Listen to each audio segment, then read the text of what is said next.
Guys, मैं विवेक सक्सेना अपने YouTube channel grade study में आप सभी का स्वागत करता हूं। आज हम आपको काफ़ी महत्वपूर्ण प्रश्न लेके आए हैं जो काफ़ी बार यूपी बोर्ड की क्लास 10th में काफ़ी बार पूछा गया है और इस प्रकार के प्रश्न काफ़ी बार पूछे भी जाते हैं। प्रश्न ये है कि सिद्ध कीजिए √3 एक अपरिमेय संख्या है। इस प्रश्न को हम आज हल करेंगे। अगर आप इस प्रश्न को एक बार ध्यानपूर्वक स्टेप बाय स्टेप देख लेंगे तो ये प्रश्न आपको अच्छे से समझ में आ जाएगा और उम्मीद करते हैं कि ये क्वेश्चन दोबारा पढ़ने की आवश्यकता नहीं पड़ेगी। चलिए इस प्रश्न को और हल करते हैं। जब हम इस प्रकार के प्रश्नों को हल करते हैं तो जो हमें प्रश्न में दिया गया होता है कि √3 एक अपरिमेय संख्या है, तो हम इस संख्या को इसके विपरीत मान लेते हैं। अर्थात हम ये मान लेंगे कि √3 एक अपरिमेय संख्या है, क्योंकि अपरिमेय संख्या का जो विपरीत होता है वो परिमेय संख्या होता है। एक परिमेय संख्या है,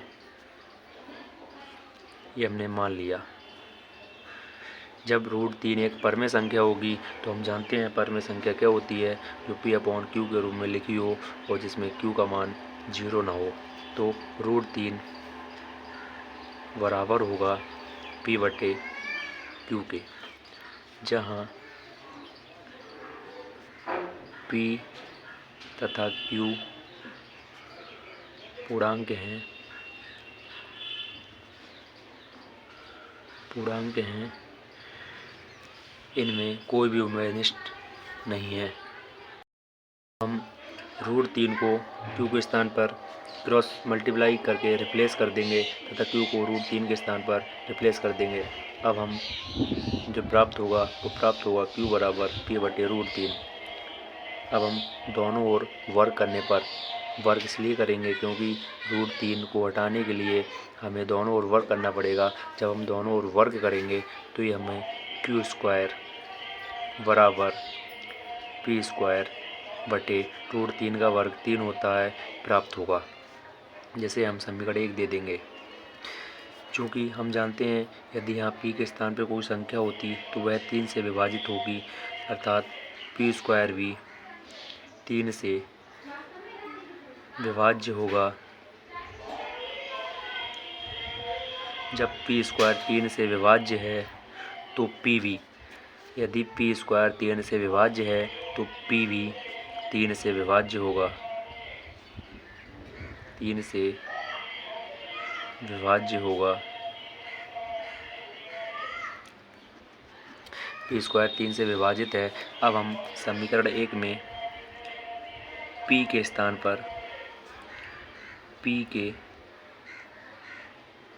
पर P बराबर, जिससे ये विभाजित है, वो इसके साथ में कोई एक अल्फ़ाबेट रख देंगे। P बराबर 3R रखने पर, क्योंकि P² या P 3 से विभाजित है तो हमने P के स्थान पर 3 इसके साथ में कोई अल्फ़ाबेट रख दिया रखने पर। जब हम समीकरण 1 में P के स्थान पर 3R का प्रयोग करेंगे तो हमें प्राप्त होगा Q² बराबर 3R का वर्ग बटे 3। 3 का वर्ग 9 एंड R का वर्ग R² होगा अपॉन 3। 9 3 से 3 बार में विभाजित हो जाएगा, अर्थात Q² बराबर 3R²। अतः हम कह सकते हैं कि यहाँ पर Q² 3 से विभाजित होगा, अर्थात R² बराबर Q² अपॉन 3। Q² 3 से विभाजित होगा।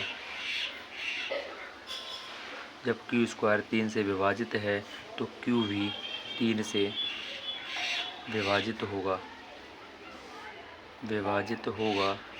अर्थात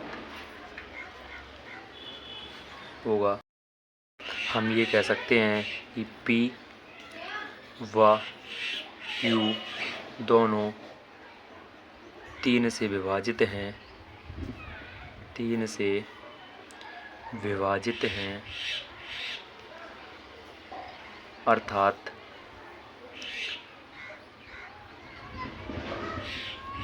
तीन पी व क्यू का उभयनिष्ठ गुणनखंड है। उभयनिष्ठ गुणनखंड है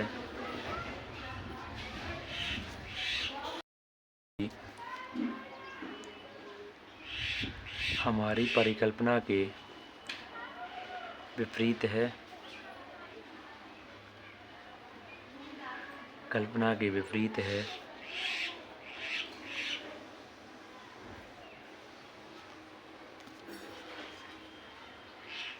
अर्थात हमारी परिकल्पना गलत है। हमारी परिकल्पना गलत है।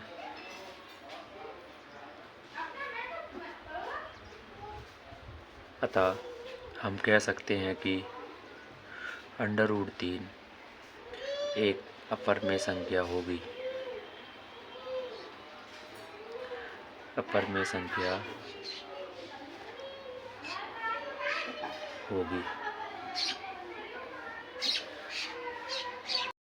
इन्हीं के साथ साथ आप अभ्यास में ये सिद्ध करेंगे कि √2, √5 और √7 एक अपरिमेय संख्या होंगी। ये सिद्ध करेंगे कि 6 + √2 एक अपरिमेय संख्या है। जैसा कि अभी हमने बताया था कि जिस प्रश्न में जैसा सिद्ध करवा रहा है उसको हम उसके विपरीत मान लेंगे। तो हम मान लेंगे माना 6 + √2 एक परिमेय संख्या है।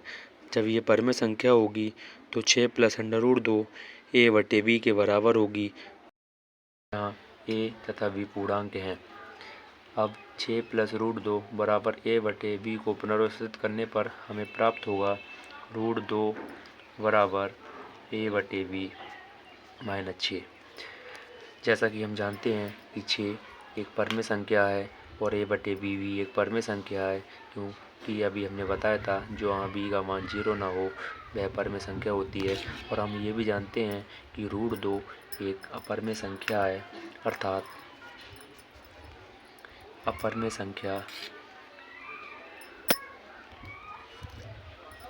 संख्या बराबर नहीं हो सकती परिमेय संख्या के।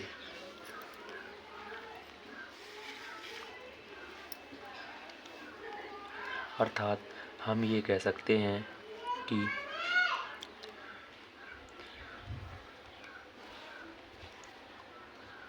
कि समीकरण का जो बायां पक्ष √2 है वह एक अपरिमेय संख्या है। अपरिमेय संख्या है, जबकि दायां पक्ष अर्थात a/b - 6 एक परिमेय संख्या है। परिमेय संख्या है जो कि कभी बराबर नहीं हो सकते। जो कि कभी बराबर नहीं हो सकते। बराबर नहीं हो सकते। अर्थात LHS बराबर नहीं है RHS के। अतः हम ये कह सकते हैं कि हमारी परिकल्पना